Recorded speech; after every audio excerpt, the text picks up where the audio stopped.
Hi students, welcome to RC Reddy IAS study circle. ఈరోజు మనం June current affairs discuss చేద్దాము. స్పెసిఫికల్గా Telangana related current affairs from RC Reddy current affairs magazine discuss చేద్దాము. ఈ మ్యాగజైన్ని మీరు RC Reddy IAS study circle Telegram ఛానల్లో అవైల్ చేసుకోవచ్చు. టెలిగ్రామ్ ఛానల్ లింక్ డిస్క్రిప్షన్లో ఉంది. ఇప్పుడు ఫస్ట్ టాపిక్, తెలంగాణ క్యాబినెట్ రీసెంట్గా మహమ్మద్ అజరుద్దీన్ అండ్ కోదండరామ్ని ఎమ్మెల్సీస్గా నామినేట్ చేయడం జరిగింది. కానీ ఇంకా వీళ్ళ నామినేషన్స్కి గవర్నర్ అప్రూవల్ రాలేదు. కొత్తగా వచ్చిన గవర్నర్ శివప్రతాప్ శుక్లా వీళ్ళ నామినేషన్స్కి అప్రూవల్ ఇవ్వడం జరిగింది. సో ఎమ్మెల్సీ ఎలక్షన్స్లో గవర్నర్ కోటా ఉంటుంది. 1/6 ఆఫ్ ద టోటల్ మెంబర్స్ని గవర్నర్ నామినేట్ చేయొచ్చు ఫ్రమ్ స్పెషలైజ్డ్ ఫీల్డ్స్. ఈ స్పెషలైజ్డ్ ఫీల్డ్స్ ఏదంటే literature, art, science, social service, literature, art, science, social service, cooperative movement. ఈ స్పెషలైజ్డ్ ఫీల్డ్స్లో ఉన్న నిష్ణాతుల్ని గవర్నర్ కోటా నామినేషన్స్లో నామినేట్ చేయొచ్చు. తర్వాత గవర్నర్ అప్రూవల్ ఇవ్వడం జరుగుతుంది. ఇది ఏ ఆర్టికల్ చెప్తుందంటే 171(5) ఆఫ్ ద కాన్స్టిట్యూషన్ ఈ గవర్నర్ నామినేషన్స్ గురించి డీల్ చేస్తుంది. మిగతా వాళ్ళు నామినేషన్ కాదు, ఎలక్ట్ అవుతారు మిగతా MLCs through local body members, teachers, graduates, MLAs. So మిగతా వాళ్ళందరూ ఎలక్ట్ అవుతారు. ఈ గవర్నర్స్ కోటాలో ఉన్న వాళ్ళు మాత్రం నామినేట్ అవుతారు త్రూ గవర్నరు. ఈ రికమెండేషన్ ఎవరు చేస్తారంటే స్టేట్ క్యాబినెట్ చేస్తుంది. ఇప్పుడు second topic, Skyroot aerospace private limited. ఇది హైదరాబాద్ బేస్డ్ స్టార్టప్ కంపెనీ. ఇది రీసెంట్గా విక్రమ్ రాకెట్ని డెవలప్ చేయడం జరిగింది. లాంచ్ వెహికల్ విక్రమ్ని డెవలప్ చేయడం జరిగింది. డెవలప్ చేసిన తర్వాత ఇది హైదరాబాద్ తన స్పేస్ ఫెసిలిటీ నుంచి శ్రీహరికోటకి మూవ్ చేయడం జరిగింది. ఇక్కడ శాటిలైట్స్ని లాంచ్ చేస్తుంది జూన్లో. ఇక్కడ నుంచి ఇక్కడికి మూవ్ చేయడానికి ఫ్లాగ్ ఆఫ్ చేసింది శ్రీ రేవంత్ రెడ్డి. నెక్స్ట్ విక్రమ్ రాకెట్ గురించి మనము తెలుసుకుంటే, ఇది 4 stage launch vehicle. First 3 stages solid motors ఉంటాయి. బూస్టర్ వచ్చేసి కలాం బూస్టర్, కలాం 125, కలాం 200, కలాం 1200 ఉంటాయి. నెక్స్ట్ 4th స్టేజ్ వచ్చేసి లిక్విడ్ స్టేజ్. ఇది ఆర్బిటాల్ అడ్జస్ట్మెంట్ మాడ్యూల్ ఉంటుంది. దీనికి engines 3D printed engines, Raman engines attach అయి ఉంటాయి. సో ఫర్ ప్రిసిషన్ మ్యానూవరింగ్కి ఈ Raman engines, 3D printed Raman engines use అవుతాయి. సో ఇది 350 kgs వరకు లో అర్త్ ఆర్బిట్లో శాటిలైట్స్ని లాంచ్ చేయొచ్చు. 280 kgs వరకు సన్ సింక్రోనస్ ఆర్బిట్లో శాటిలైట్స్ని లాంచ్ చేయొచ్చు. దీని ప్రత్యేకత ఏంటంటే ఇది orbital module. So first private sector to do so అనమాట. సో ఆర్బిట్లో శాటిలైట్స్ని లాంచ్ చేసే first private sector to do so ఏది స్కైరూట్ ఏరోస్పేస్ కంపెనీ.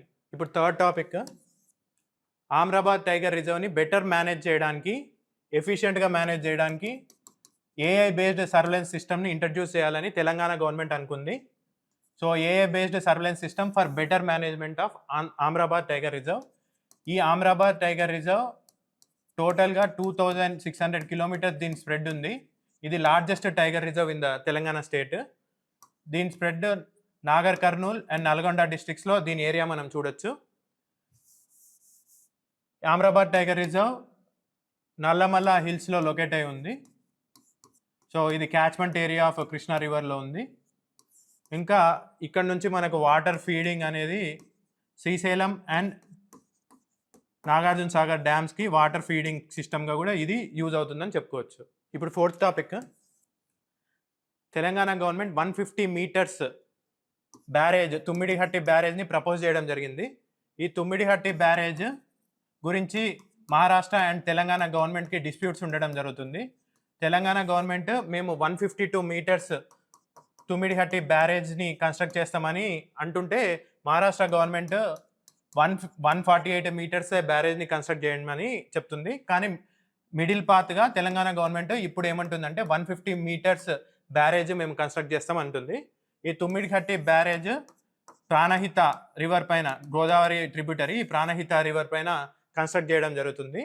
మహారాష్ట్ర ఎందుకు అబ్జెక్ట్ చేస్తుందంటే 150 మీటర్స్కి దాని ఏరియా సబ్మర్జెన్స్ అవుతుందని చెప్పి మహారాష్ట్ర అబ్జెక్ట్ చేయడం జరుగుతుంది. ఇప్పుడు మిడిల్ పాత్గా తెలంగాణ గవర్నమెంట్ 150 మీటర్స్ బ్యారేజ్ని మేము తుమ్మిడిహట్టి బ్యారేజ్ని కన్స్ట్రక్ట్ చేస్తాం ఆన్ ప్రాణహిత రివర్ అని ఇప్పుడు ప్రపోజ్ చేయడం జరిగింది. సో దీని ద్వారా ఏంటంటే 100 TMCs ఆఫ్ వాటర్ ఈ బ్యారేజ్లో స్టోర్ చేసుకోవచ్చు.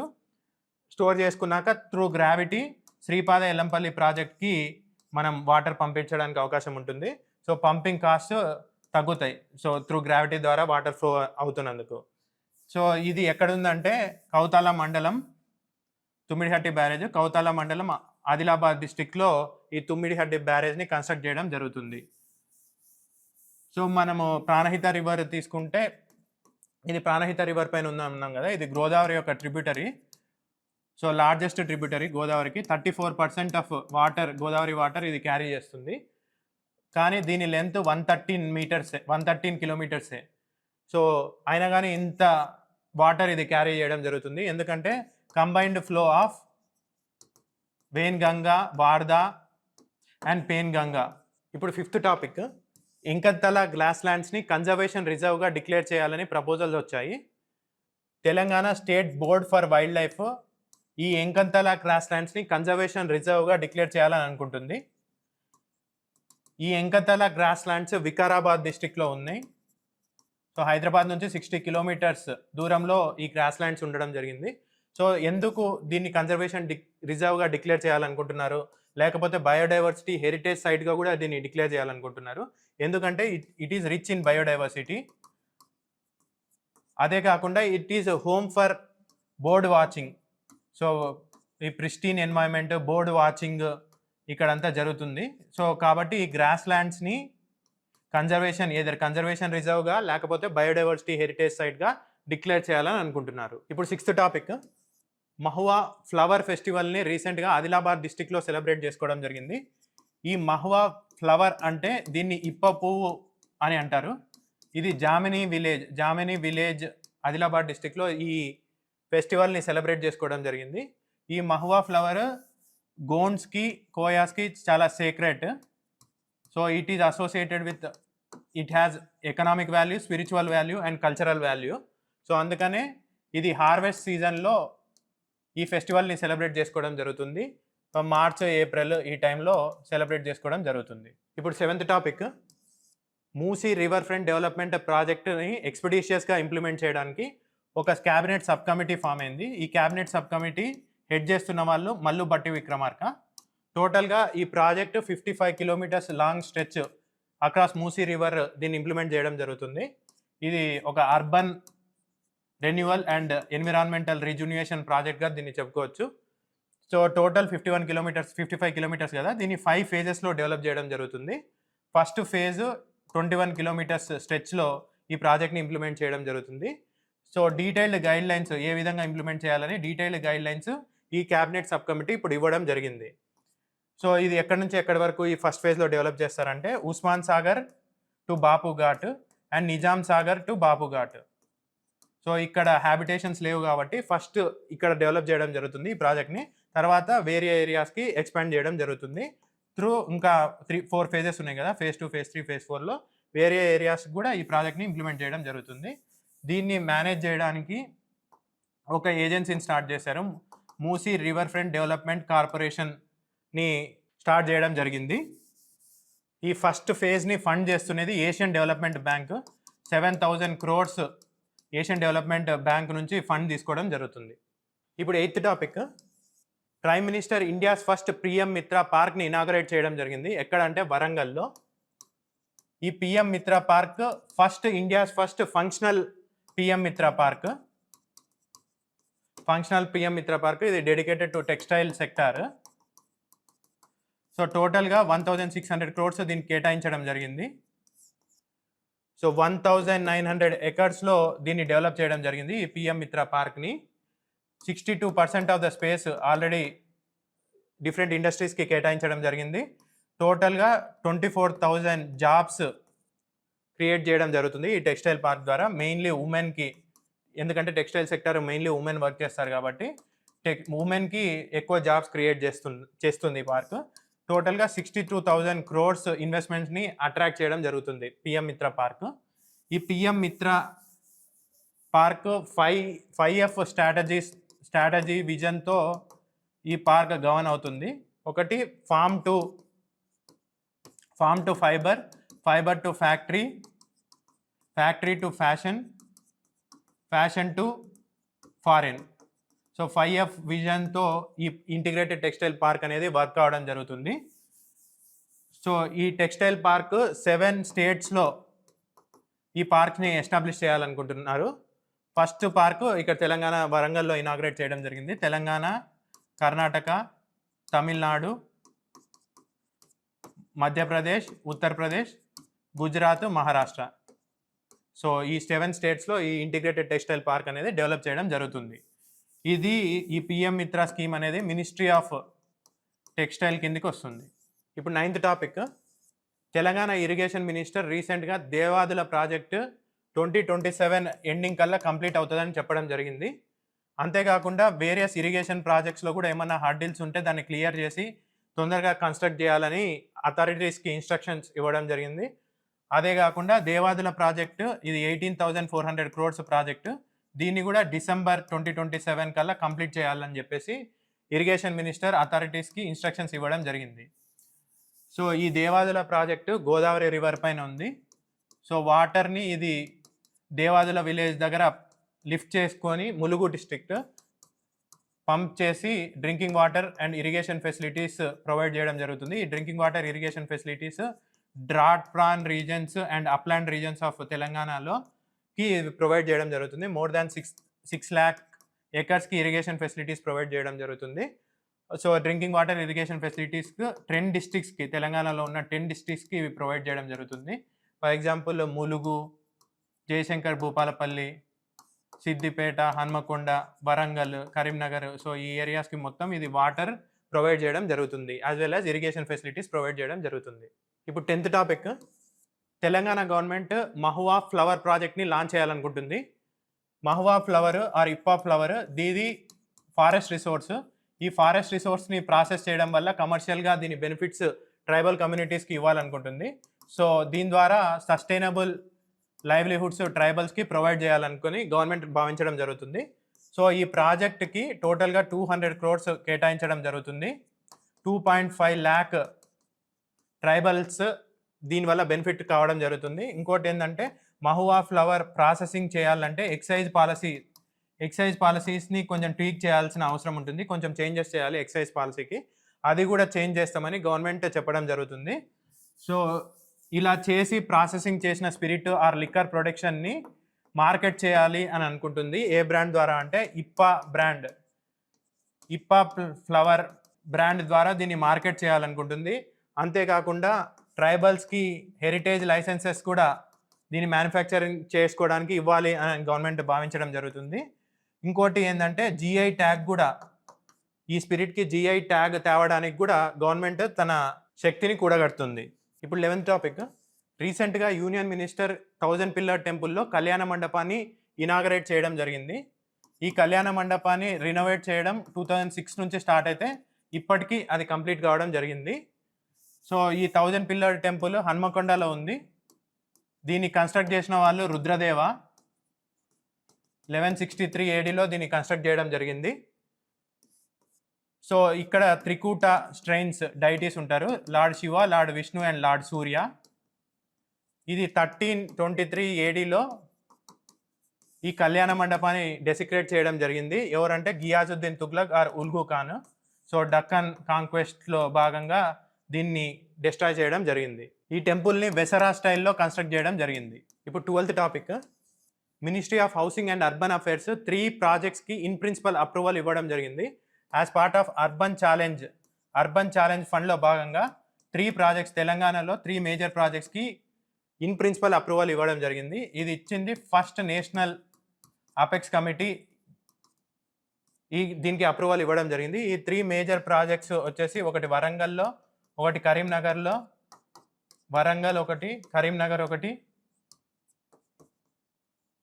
అండ్ ఖమ్మం ఒకటి. వరంగల్, కరీంనగర్ అండ్ ఖమ్మం, ఈ 3 ప్రాజెక్ట్స్కి ఇన్ ప్రిన్సిపల్ అప్రూవల్ ఇవ్వడం జరిగింది as part of urban challenge fund. So ఈ వరంగల్లో ఏం డెవలప్ చేస్తున్నారంటే under ground sewerage management projects take up చేస్తున్నారు. టోటల్గా 4,300 crores, 4,600 crores ఈ ప్రాజెక్ట్స్ టేకప్ చేయడం జరుగుతుంది. 1,300 crores మనకు సెంట్రల్ అసిస్టెన్స్ ఇవ్వడం జరుగుతుంది. 2300 crores 2100 crores German development bank కేఎఫ్డబ్ల్యూ ఇవ్వడం జరుగుతుంది. So underground sewage management projects ఇది వరంగల్లో టేకప్ చేస్తారు. నెక్స్ట్ ప్రాజెక్టు ఇంకో దానికి ఇన్ ప్రిన్సిపల్ అప్రూవల్ వచ్చింది కరీంనగర్లో underground sewage management, solid waste management, footpaths development, roads development, pavements development ఇవన్నీ టేకప్ చేయొచ్చు. ఈ 840 క్రోర్స్ దీనికి కేటాయించడం జరిగింది.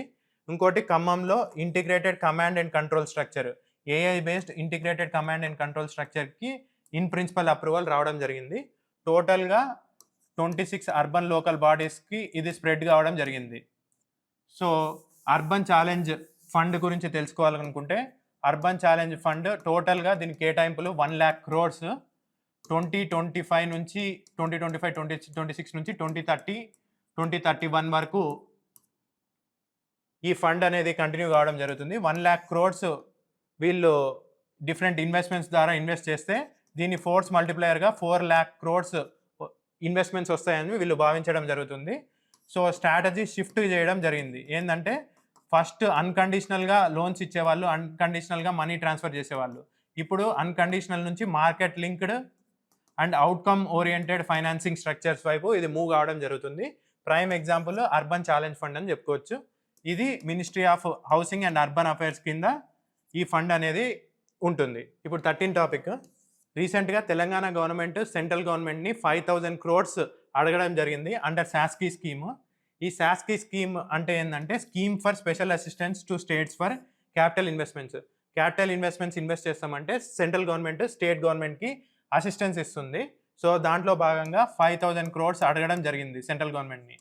యాక్చువల్గా central government 4000 crores already Telangana గవర్నమెంట్కి కేటాయించడం జరిగింది.